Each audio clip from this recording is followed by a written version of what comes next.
आपको अगर कुश्तियां यानी रेसलिंग देखने का शौक है तो फिर आप पाकिस्तान के अक्की पहलवान और जापान के रेसलर अनोखी से अच्छी तरह वाकिफ होंगे। अक्की पहलवान हिंदुस्तान की मशहूर भोलू फैमिली से ताल्लुक रखता था। ये लोग इमाम बख्श पहलवान की औलाद में से थे और इमाम बख्श पहलवान को दुनिया में फन कुश्ती का मोजज़ समझा जाता है। अक्की इस खानदान का स्टार पहलवान था। गामा पहलवान रुस्तम जमान ने इसकी परवरिश और ट्रेनिंग की। अक्की ने 1953 में युगांडा और कीनिया में 23 साल की उम्र में दुनिया के नामवर पहलवानों को शिकस्त देकर अपना कैरियर शुरू किया और फिर देखते ही देखते पूरी दुनिया में मशहूर हो गया।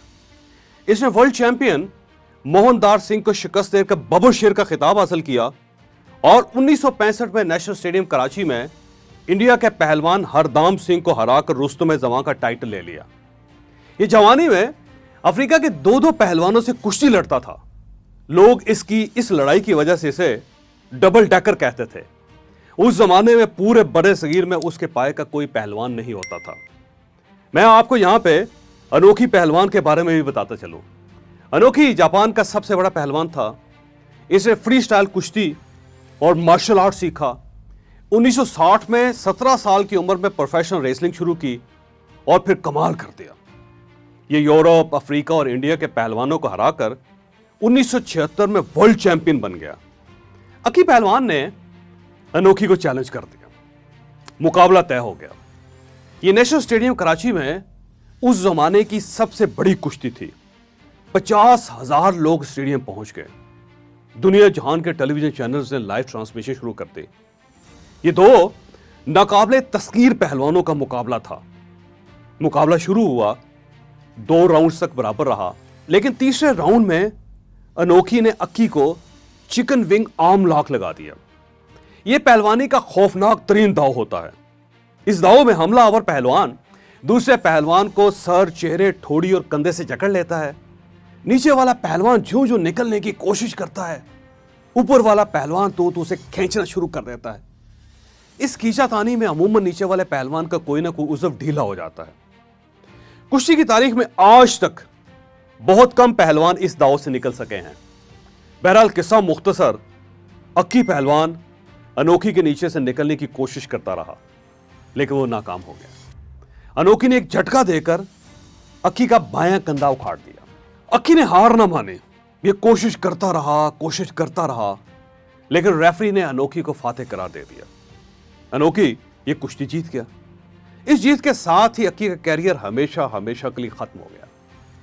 अनोखी जापान वापस गया तो एक रिपोर्टर ने उससे इस कामयाबी का गुर पूछा।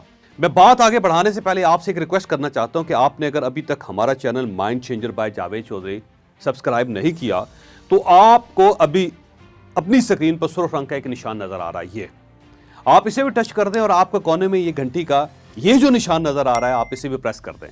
आपको हमारी वीडियोस मुसलसल मिलती रहेंगी और मेरा दावा है इंशाल्लाह ये चैनल आपका माइंड चेंज कर देगा। मैं वापस अपनी कहानी की तरफ आता हूं। अनोखी ने हंसकर जवाब दिया, अक्की ताकत में मुझसे 100 गुना ज्यादा था। मैं जब उससे लड़ रहा था तो मुझे महसूस हो रहा था कि मैं किसी देव, किसी जिन के साथ कुश्ती कर रहा हूं। यह हर लिहाज से मुझसे बड़ा पहलवान है। बस इसमें एक कमी है, यह चिकन विंग आर्म लॉक से वाकिफ नहीं है। मुझे यह आता था, जो मैंने इसे टेक्निक में मार दे दी। मैं अगर ताकत के साथ लड़ता तो मैं यकीनन हार जाता। मैं टेक्निक के साथ लड़ा और मैं जीत गया। उसने कहा, कुश्ती में ताकत इतनी अहम नहीं होती जितनी अहम टेक्निक होती है। मेरे सुनने वालों, आप भी ये बात जहन में बिठा लीजिए, सलाहियत और मेहनत इतनी अहम नहीं होती जितनी अहम मेहनत करने की टेक्निक, जितना इंपॉर्टेंट सलाहियत को इस्तेमाल करने का हुनर होता है। आप अगर जीतना चाहते हैं, आप अगर कामयाब होना चाहते हैं तो फिर आपको मेहनत से ज्यादा टेक्निक पर तवज्जो देनी होगी। आपको अपनी सलाहियतों से काम लेने का हुनर सीखना होगा। मैं अनोखी की बात की तरफ वापस आता हूं। अक्की की हार पूरे भोलू खानदान के लिए बन मिटने का मुकाम था। ये लोग गुस्से से उबल पड़े और इन्होंने अक्की की हार का बदला लेने का फैसला कर लिया। भोलू खानदान का एक नौजवान उस वक्त उठ रहा था। उसका नाम मोहम्मद जुबैर उर्फ झारा पहलवान था। यह असलम भोलू का बेटा था। यह उस वक्त 16 साल का था जब उसने अपने चचा अक्की को अनोखी से हारते हुए देखा। उसने उस वक्त शिकस्त का बदला लेने का ऐलान कर दिया। ये 3 साल, जी हां, 3 साल चिकन विंग आर्म लॉक सीखता रहा। ये अखाड़े में लेट जाता था और 5-5 हैवी वेट पहलवान उसे चिकन विंग आर्म लगाकर उसके ऊपर बैठ जाते थे और ये पांचों को चित कर देता था। झारा ने कुश्ती की तमाम मॉडर्न टेक्निक्स भी सीख ली।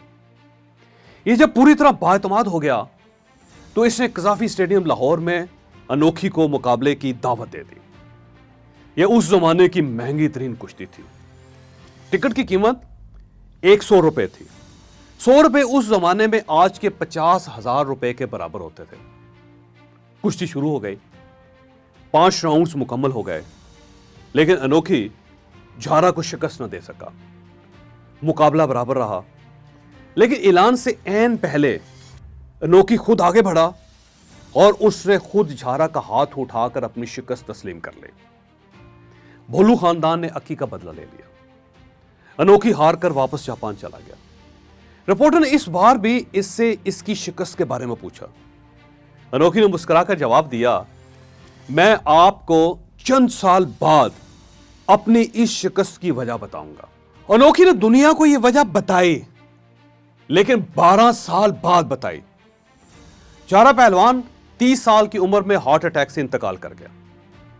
जब यह खबर जापान पहुंची तो अनोखी ने कहा, झारा एक अजीम पहलवान था। यह ताकत और टेक्निक दोनों का खूबसूरत मजमुआ था, लेकिन यह 30 साल की उम्र में इंतकाल कर गया, जबकि मैं 48 साल की उम्र में भी कुश्ती लड़ रहा हूं। उसने कहा, कामयाब होना कमाल नहीं होता, कमाल यह होता है कि आप अपनी उस कामयाबी को कितनी देर तक बरकरार रख सकते हैं। मैंने अक्की को हराकर उसका कैरियर खत्म कर दिया था और मैं झारा से हार कर उसे कब्रिस्तान तक पहुंचा कर रहा। मैं 12 साल इंतजार करता रहा, झारा मुझे हराने के बाद किसको हराता है, लेकिन इसकी कामयाबी मुझे हराने के बाद रुक गई। मुझे महसूस हुआ झारा की जिंदगी का सिर्फ एक मकसद था, मुझे हराना, जबकि मेरा मकसद किसी को हराना नहीं होता। मैं सिर्फ और सिर्फ जीतना चाहता हूं, जिंदगी के आखिरी दम तक जीतना चाहता हूं। झारा ने मुझे हराने के बाद जीतना छोड़ दिया था, जबकि मैं हारने के बावजूद जीतता चला गया। लिहाजा हारने वाला आज भी जिंदा है, जबकि जीतने वाला कब्रिस्तान पहुंच चुका है। और फिर उसने कहा, जीतो, बार बार जीतो, आखिरी सांस तक जीतो, लंबी उम्र पाओगे। मैं बात खत्म करने से पहले आपको यह भी बताता चलूं कि अनोखी इस वक्त भी हयात है। इसकी उम्र 76 साल है और ये अब झारा पहलवान के भांजे हारून आबद को टेक्निक से जीतना और आखिरी सांस तक जीतना सिखा रहा है। चनाचे आप भी आखिरी सांस तक जीतना और टेक्निक के साथ जीतना सीख जाएं, आप भी अनोखी बन जाएंगे। आपको अगर ये वीडियो पसंद आई तो आप इसे किसी न किसी के साथ जरूर शेयर कीजिएगा। मुझे यकीन है कि यह सदका जारिया है, ये किसी न किसी का माइंड जरूर तब्दील करेगी।